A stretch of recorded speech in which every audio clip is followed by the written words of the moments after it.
Most triathletes, when they're training for their swim, will use managed venues. But can you use wild swimming venues to train for triathlon swimming as well? To find out, we're here near Marlow with Professor Greg Whyte, and we're going to have a little chat about river swimming. So, Greg, tell us a little bit about where swimming today. Well, I mean, look at this place. It is absolutely glorious, isn't it? And I think, you know, to some extent, that's particularly if you love swimming, you come to venues like this and you think absolutely incredible. But I think the first and most important thing is never swim alone. So you and I are here together. We've obviously got Ben with us, but I think there is no excuse. No, never ever swim alone. Number one, okay, absolute priority. But I think the second thing is that it does look glorious. It looks beautiful, but unless you know the water, unless you know the area that you're swimming in, what you won't know are things like the speed of the flow. You won't know the depth. You need to make sure what the temperature is. And I think one of the other key things actually is making sure that you understand, you know, plan your swim. I think often people get in and swim, and then it's like halfway through they think, God, you know, I'd like to get out now. But if you haven't planned the swim, so what I would always do if it's a new place that you're swimming, have a walk along the bank, look for exit points, and look for key points as you're going along, and plan how far you're going to swim. You know, have a realistic expectation, and don't hammer it first time out. I think, you know, you don't want your first river swim to be your best ever river swim. You know, what you want it to be is your safest river swim. And so what I would always say is that grade it in distance. You know, come down to the venue first. You know, it depends on how good you are at swimming, but maybe, you know, a kilometre on the first time out, and then what you can do is extend it every time you come down. And in doing that, what you then get is a lot of local knowledge, a lot of local information, things like exit points, things like flow rates, where the bends are, where the best place to swim is, etc. And all of those are really important. The one thing we haven't yet mentioned, of course, is that it's very unlikely you're going to be isolated in the river. There is a lot of river traffic. Yes. And that river traffic is, you know, it's other swimmers, it's stand-up paddle boarders, but it's also rowboats and motorized boats. Now, motorized boats, to some extent, are the easy bit of it, because in general they can see you, firstly, and secondly is you can hear them coming. And so I think, you know, in terms of vision, tow floats, absolutely crucial. And people often say to me, well, look, I've got a wetsuit on, I don't need buoyancy. This is not about buoyancy, this is about being seen. So using a tow float, absolutely critical. The colour of your hat makes a difference. What you don't want to do, you don't want to blend in any way. What you want to do is stand out and really pop when you're in the water so that the boats can see you. The big issue though, of course, are rowboats. Now, rowboats are stealth, they are silent. So you won't notice them. They move very quickly and they're going backwards. So really, you have to be very careful when it comes to rowboats. And why do I say that? So if you think about the blade, so it's not just the boat itself, it's actually the blade. The blades come a long way out from the side of the boat. And as the blade's moving, that blade can be moving up to 25 kilometers an hour. And it's only got to clip the back of your head. You're unconscious, they haven't seen you, you go under, and it's the end. So you have to be really, really very careful. So make sure that you're visible and make sure you're vigilant. So what you'll often see me do is constantly, as I'm swimming along, every certain number of strokes, usually sort of 30 or 40 strokes, I'll actually look behind me to see, particularly rowboats, but boat traffic. Add on top of that, make sure you're on the right side of the river. You know, there is, much like the roads, there is a side of the river to swim on. Make sure you stick to that side of the river. And effectively what you're doing throughout all of this is you're just taking what is potentially a very unsafe environment and mitigating against that and making it as safe as you possibly can.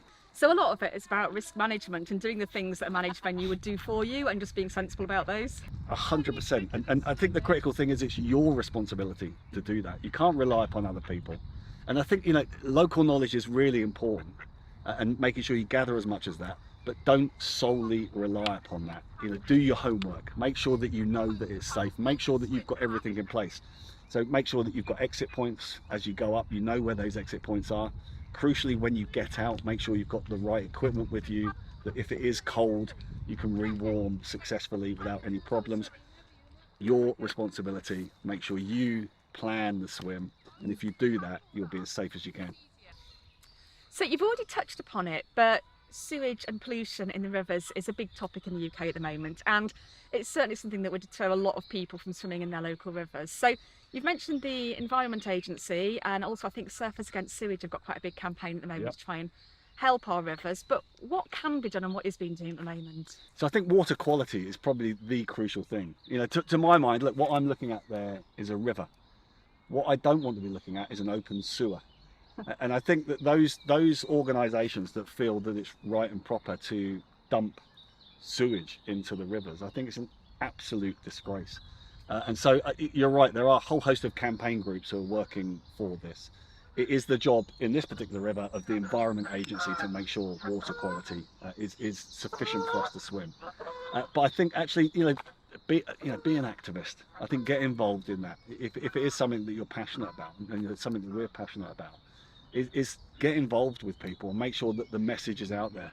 So it's really good to say actually every day is different, every swim is different, look after yourself, and don't ever set yourself a massive goal for a swim or get in the water when you don't think it's safe just because you've got a race on the horizon. Absolutely right. I mean, every day is different. Well, here you go. I mean, a boat coming past now, and so actually, I sometimes, and there's a great example actually, boat owners, when they come past, they're very, very friendly, but you have to make sure that they can see you. But I think the interesting thing is, sometimes I swim in the river and you see nobody, you see nothing, there are no boats, there's no rowboats. Other days you'll come in and for no apparent reason, there's loads of traffic. So the environment changes constantly. The quality of the water, the flow rate, the temperature, the traffic that's on the river, how you feel personally on the day. Are you a little bit tired? Have you been training hard, etc.? And I think the critical thing is, in order to stay safe, is make sure you take all of those into account. Remember that every swim is different, and you'll get the best out of your swim if you do that. And then after your swim, it's equally important to look after yourself. So having kit ready, and then in the days kind of following your swim, looking out for unusual symptoms health-wise, that kind of thing. Yeah, absolutely right. I think what we know is the after drop, and I think often people think we get into the summer months. It's quite a warm day today, so you think, the water's nice and warm. The water today is probably 15 degrees centigrade. I mean, that's still cold when you compare it to the pool, and so there will still be an impact of that cold water on you physiologically when you get out of the water. So it is about, again, planning. Plan ahead. When you get out of the water, make sure that you are able to dry off quickly, make sure that you are able to wrap quickly, and warm fluids if that's what you do. But make sure that you've got that plan. The better the plan, the safer you are, and that goes for whether it's a bright summer's day or whether you're in deep midwinter. Just make sure that you're looking after yourself. So one final question. We've talked about finding safe entry and exit points from the water, but how about the legalities of access? Because I know there was a big kind of right to roam, right to swim protest at the Kielder Reservoir recently. So how do you know if where you're swimming is legally okay to swim, and also should we be doing more in this country to allow access to swimming? In terms of access, I think it's an interesting one, but I think, again, planning ahead, local knowledge, ask locals whether you can swim there or not. If people have never swum there before, that probably tells you about issues around access. Equally, things like, is it on private land? So actually the river per se may not be illegal to swim in, but actually access to it could be on private land, so therefore you can't access it. So I think it is about making sure that you get the right information from the right people before you enter the water. And that can be the same that if you're swimming from point to point. So some people won't necessarily actually swim and get in and get out at the same point. If you are swimming point to point, make sure that where you're going to exit, you're allowed to exit as well. So get that information. I think that's really important. When it comes to access generally, I think what we've got to do, what's critical to my mind, is that one person drowns every 20 hours in the UK. Wow. And 80% of those don't intend being in the water. And so I think actually teaching about water safety is absolutely crucial. Learning to swim, critical to that. But learning about water safety, I think, is really important as well. And I think actually by banning access to water does nothing, serves no purpose in terms of actually teaching people water safety. And people will still drown because they don't intend to be in the water. They slip off the bank, or the dog goes in, they go after the dog, and those type of things. So I think what's crucial is that what we should be doing is opening up water, but at the same time making sure that it is safe, making sure that we have got education programs that people understand water safety, so that actually what we can do is we can access water in a safe and secure way. Okay, Greg, so we've planned our route, we've found a safe place to swim, you've given me lots of fantastic advice, so should we go and get in? Yeah, let's smash it out. Come on, let's go.